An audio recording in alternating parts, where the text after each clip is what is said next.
اور اس کے بعد عماد وسیم ہیں، ان پہ بھی آپ گلہ نہیں کر سکتے کہ وہ بالنگ آل راؤنڈر ہیں، بالنگ انہوں نے بہت اچھی کی ہے۔ اب بات آ گئی ہماری بیٹنگ کی، تو بیٹنگ میں محمد رضوان بہت اچھا کھیل رہے تھے، لیکن جو انہوں نے شاٹ کھیلی ہے، ایک دفعہ اسی شاٹ میں ان کا کیچ ڈراپ ہوا، اور دوبارہ جس وقت انہوں نے وہ شاٹ کھیلی، اور کمنٹیٹرز بھی بار بار یہ بات کر رہے تھے کہ جی روہت شرما کو اپنے بیسٹ بالر سے بال کروانا چاہیے، اور آپ کو اتنی کرکٹ کھیل کے آپ کو یہ اویئرنیس ہونی چاہیے کہ یہ ان کا بیسٹ بالر ہے، اگر اس کا اوور ہم نکال دیتے ہیں 5 7 8 رنز پہ تو ان پہ اور پریشر آئے گا، اس کا ایک اوور بھی کم ہو جائے گا، اور ان پہ اور پریشر آئے گا، پیچھے ان کے پاس کوئی ایسا بالر نہیں ہے کہ جو 8 10 رن ڈیفینڈ کر سکے یا 15 رن ڈیفینڈ کر سکے۔ تو ایک تو میرے خیال میں محمد رضوان نے یہ بہت بڑی غلطی کی ہے کہ جو ان کا مین بالر تھا اس کو کیپٹن لے کے آیا، اس سے یہ ثابت ہوتا ہے کہ اس کو وکٹ چاہیے، اور آپ نے مڈ آن مڈ آف دونوں اوپر ہیں، اور آپ آگے والی بال کو آپ مڈ وکٹ چھکا مارنے جا رہے ہیں، اور وہاں چھکا ہمیں چاہیے نہیں تھا، آپ سنگل ڈبل کرتے، باؤنڈریز پہ جاتے گراؤنڈ شاٹ کھیل کے، تو اگر بمراہ کے اوور میں 7 8 رن اس وقت آ جاتے تو اس نے اس کے بعد اوور کرنا تھا سیکنڈ لاسٹ، کیونکہ سیکنڈ لاسٹ اوور تک اگر میچ جاتا یا سیکنڈ لاسٹ اوور 2 اووروں میں ان کو 15 سے 20 رن ان کو ڈیفینڈ کرنے ہوتے تو پھر بمراہ آٹومیٹک چوائس تھا، اور اسی نے کرنا تھا سیکنڈ لاسٹ اوور، ویسے بھی اس نے کیا، تو وہ میرے خیال میں ٹرننگ پوائنٹ تھا ہمارے میچ کا۔ ایک ٹائم پہ 80 پہ ہمارے 2 آؤٹ تھے، اچھی پارٹنرشپ جیسی بھی کرکٹ ہم نے کھیلی، لیکن 80 پہ 2 آؤٹ تھے ہمارے، اور اس کے بعد ہم نے گندی شاٹیں کھیل کے، ڈاٹ بالیں کھیل کے ہم نے میچ نیچے لگوایا، اور اینڈ پہ آ کے ہم میچ آ رہے ہیں۔ اب بات کرتے ہیں، بالنگ ہماری بہت اچھی رہی، لیکن اس میں بھی کچھ خامیاں تھیں، ہم نے بیٹ بال کی ہیں لیکن وہ سارے کور ہو گئے، آپ نے 120 رن پہ آؤٹ کر دیا ٹیم کو۔ بات اب بیٹنگ پہ ہی آ جاتی ہے، آپ پہلے ہی میچ سے پہلے ہی آپ دنیا کو اور اپوزیشن کو یہ دکھا رہے ہیں کہ بھائی ہمارے پاس بیٹسمین نہیں ہیں، ہم پینک کیے ہوئے ہیں، اور آئیں آپ ہمارے اوپر پریشر ڈالیں اور ہماری وکٹیں گفٹ میں لے جائیں۔ تو یہ بھی ریزن بنی، اور میں یہاں پہ بات کروں گا کہ جب آپ کی نیتیں خراب ہوں گی، آپ میں یونٹی نہیں ہوگی، تو رزلٹ آپ کے حق میں کبھی بھی نہیں آئیں گے۔ جب یونٹی سے کھیلیں گے، دوسرے کے لیے اچھا سوچیں گے، تو ہم رزلٹ جو ہیں پروڈیوس کریں گے۔ اور پھر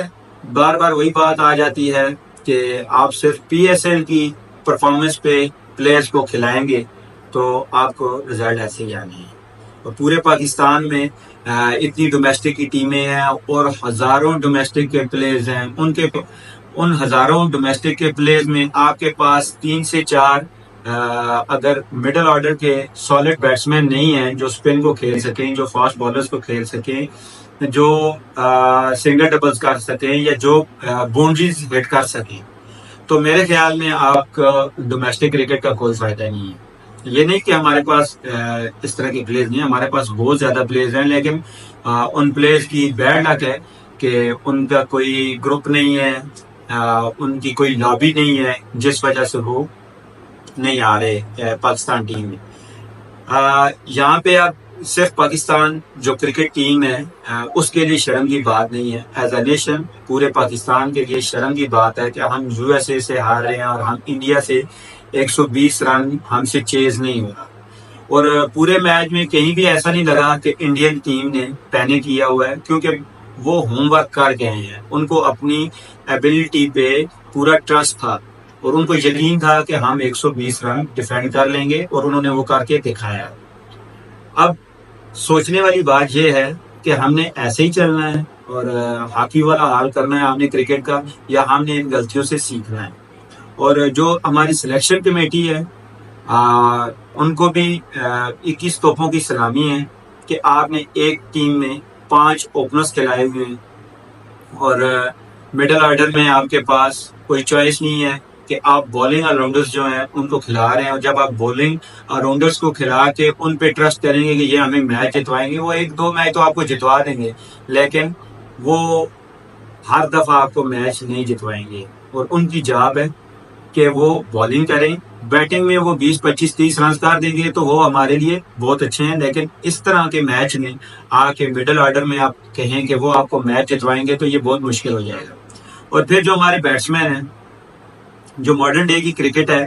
اس میں آج کل کے ٹیل اینڈرز بھی 15 20 رنز 25 رنز وہ کر رہے ہیں.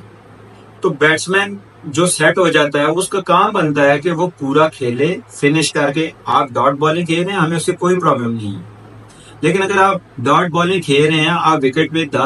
10 اوور 7 اوور 8 اوور اگر آپ کھڑے ہو گئے ہیں تو پھر آپ کا کام بنتا ہے کہ آپ 20 اوور کھیلیں، آپ میچ فنش کریں، ٹیم کو جتوائیں. پھر آپ چاہے 100 بالوں پہ 20 رن بناتے ہیں تو ہمیں کوئی اعتراض نہیں. لیکن جب آپ